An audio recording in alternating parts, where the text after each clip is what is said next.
Hello and welcome back, everyone, to Digimon World 3 on Rocket Rabbit Commentaries. And in this episode, we're doing a little bit of a tangent here specifically. We unlocked this particular side quest after we took down the true Mirage leader the true Byakko leader in Mirage Tower, but we unfortunately weren't really in a good spot to actually do it. So now we're going to get to show off what the hell these DRI agents are about. We've seen a couple of them, but we've not interacted with them because, we didn't have the requirements to actually start their quests.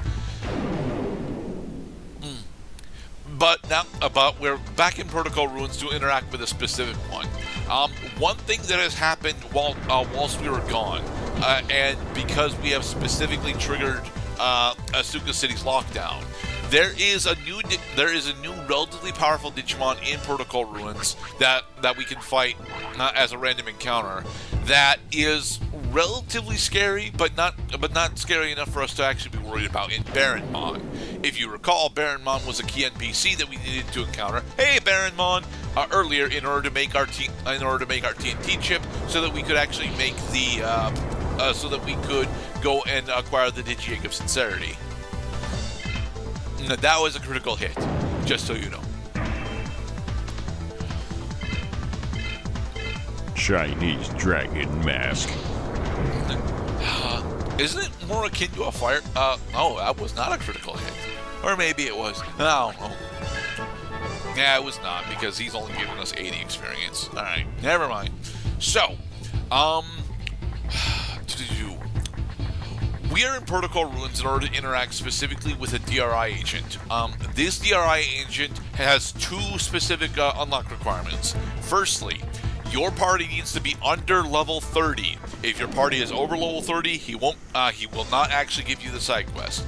Secondly, you need to have specifically defeated the true Byakko leader in Mirage Tower.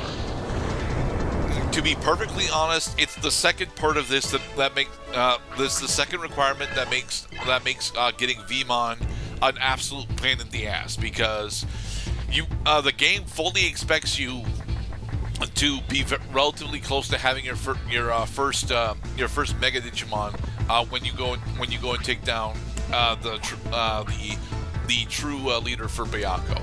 Anyway, DRI Bob is asking us if we have seen Paildramon. Well, he won't actually tell us where it is, but thankfully Pascoret does know where Paildramon is. He's over in South Sector, which we are going to fast travel to now. Bulk Bridge. Oh, you want to interact with me? You gotta go find person A. So then we go to find person A. Hi, I'm person A. Oh, you need to interact with me? You gotta go find person B.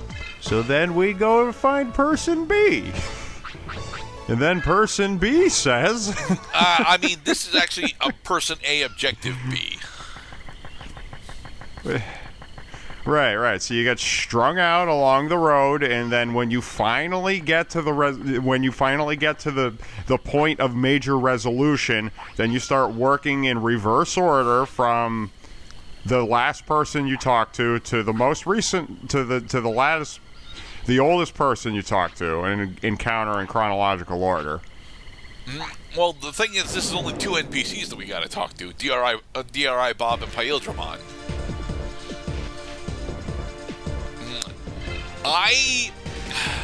For Vmon specifically, I think it's really weird that we're going for the Paildramon line as his unlock ultimate instead of what should have been his unlock line and was his classic unlock line of Arrow Vidramon. But since Vidramon and Arrow Vidramon are not actually playable in this game, I suppose we have to deal with what we got. Yes, Paildramon's Desperado Blaster is another multi-hit move. And it's technically why, if you want to have a much easier time through the game, you're supposed to switch out to Raising Vmon as your primary partner Digimon. I'm not doing that because that logic only goes so far as that logic only really goes so far when it comes to comparing him to champions. Because Paildramon is an ultimate, so when you start comparing him to other ultimates, no, Not all three, but two of the three ultimates um, that are all but guaranteed for the player are significantly easier to get into than Paildramon, and either as effective or more effective. Grapplio Cyclone Turbine as a signature attack is just much maybe not much better, but as good as Desperado Blaster. And Blade Twister Kyukimon signature attack is actually better. So there. To be perfectly honest, I don't actually remember what Armormon's signature attack is. It has been ages since I did a Mon run.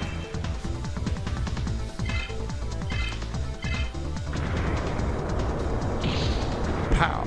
Yes, we have successfully taken down another Baronmon. I don't think Baronmon's actually got any items for us to try and farm up.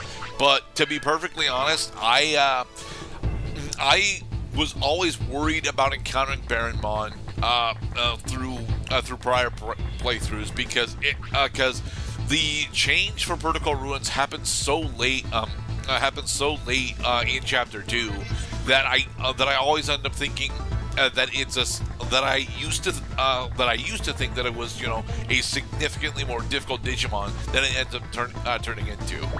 So by successfully bringing Veemon's DDNA over to DRI Bob, he will enable us to get Veemon as a partner the next time we go over to the Digilab. But we're not gonna show that off. Well, I tell a lie. We do show off that we recruited Veemon, but we're not gonna actually put Veemon into our party because, you know, we're doing a solo Digimon run. So we fast travel back to the sewers because Datamon told us that we need to get a staff pass, and well, Kurt was staff, so we're gonna try and see if we can use Kurt's staff pass in order to override a Datamon's security protocols.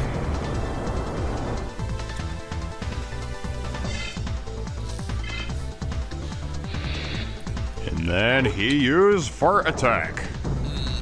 He is supposed to be flinging actual poop at us, for the record, but you know, it's just dark. It's just a dark elemental blob instead of actual feces. Ladies and gentlemen, if you find that your stool had grown a tongue and eyes and is bright green colored, like you have been injecting radioactive waste directly into your bloodstream, you should probably go see a doctor. Yeah, I'm not entirely sure why Digimon World 3 feels the need to censor fecal matter, to be perfectly honest. Or maybe they just didn't want to have a fecal matter asset, because Digimon World 2 and 1 both have fecal matter assets that they could have pulled from. I am the great mighty Pooh, by force, which is the problem. and I am going to send my teddy bears at you. So, we have returned to the secret room for another cutscene. Hey, Kale. Yeah, Asuka City is locked down. How do we know? How do we know that her name isn't Kyle? It's probably supposed to be Kyle because Teddy remarks that it's supposedly a male name, but the thing is, it's spelled Kale, so.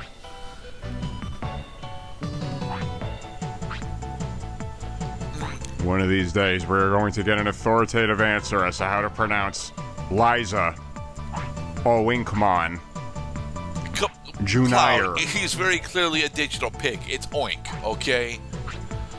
Like, Digimon actually does lean on onomatopoeic names every once in a while. I know that a good portion of the armor Digimon specifically have onomatopoeic names. It's why Kenkimon is named Kenkimon. He's a pig missile. He's got a little turbine on his back. It's a propeller, not a turbine. Anyway, so he's gonna go. Lisa tells us that we gotta go. We gotta go and actually, in order to have them help us locate Kurt's staff pass, because Kurt's office is a fucking mess. We have to go and actually go pick up Lisa's friends. She doesn't actually tell us where they are, but she does mention that she last heard from them in South Sector. So back to South Sector we go. Now here's a Digimon that actually looks like a pile of Yes. And this is kind of what I'm referring to. Both Sukamon and Nuamon are supposed to actually be flinging feces at you. Cartoon feces, mind you. But Sukamon literally is cartoon feces. So why aren't we allowed to show feces in this game? crap. Well, it's again, that's more reserved for mature audiences. I can even refer to the Guardian 8 boss fight from Sekiro Shadows Die Twice, which is, to my memory, one of the only instances in the many games that I've played throughout my life that actually had any character whatsoever use feces, scat, crap, poop, droppings, not just as an object that you could see in the game, but as a weapon. But Digimon actually has that recursively through both Nuamon and Sukamon's lines. Right, but that's implied. Like, you don't see the Digimon like reach up their butt and then fling what they grab at you. Okay, so yes, we do show off that we got Vmon. We also show off that he's level 1, which is why we're not throwing him into our party. Well, it's one of the reasons why we're not throwing him into our party. Every time you successfully recruit a new, every time you get a Digimon from the DRI quests,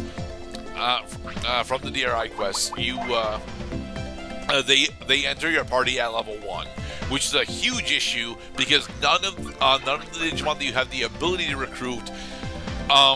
Yes, as annotation mentions here, it is stupidly easy to skip Vmon. Because again, the game expects you to have most of the way to your Mega by the time you're actually take down true Bayako leader, and if you're by forcing the DRI agent to only interact with you if your party level is under 30, it's kind of stupid. Bleh. So the problem with the DRI agent Digimon coming into your party at level 1 specifically is that it means that you end up spending a good portion of the time attempting to get them the gear that they need in order to try and start leveling on their own, instead of doing what is clearly supposed to be done with them, which is swap training. The problem with swap training specifically is that swap training cuts the experience that you get for each Digimon in half, which is what it's supposed to do. That isn't really the problem. Pokemon did that in its first game as well. So, but it dramatically slows down the pace of what grinding ends up feeling like with your new Digimon.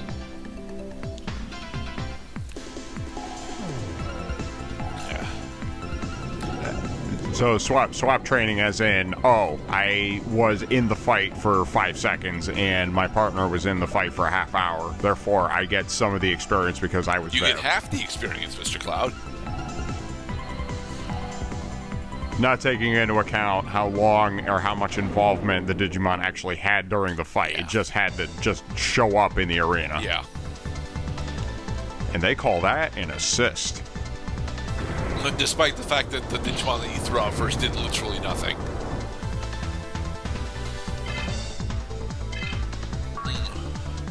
You know, modern day gamers have this problem with the Pokemon series that making the experience share a permanently on item.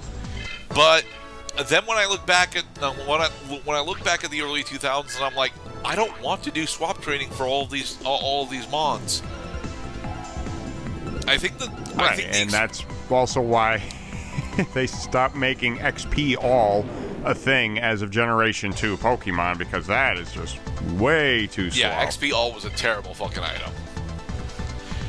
The experience share was a good idea. Those of us not in the know. I argue that the XP All. The experience share specifically is a good item for Generations 2 and 3.